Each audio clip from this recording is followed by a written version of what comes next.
জীবনের অর্থ কি? আপনার জন্ম হয়েছিল বস্ত্রহীনতার মধ্যে দিয়ে এবং আপনার মৃত্যু হবে বস্ত্রহীনতার মধ্যে দিয়ে। আপনি পৃথিবীতে এসেছিলেন অত্যন্ত দুর্বল হয়ে, এত দুর্বল ছিলেন যে মার সাহায্য ছাড়া খাবারটুকু মুখে নিতে পারতেন না। আপনি যখন এই পৃথিবী ছেড়ে চলে যাবেন তখনও আপনি অত্যন্ত দুর্বল আর অসহায় থাকবেন। তখন আপনার কাফনের কাপড়টুকু আপনি নিজে পরতে পারবেন না, আরেকজন আপনাকে তা পরিয়ে দেবে।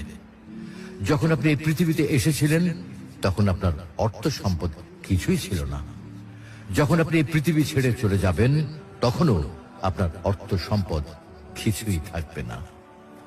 আপনাকে প্রথম গোসল যেমন অন্য কেউ দিয়েছিল, তেমনি আপনার শেষ গোসলও অন্য কেউ দেবে।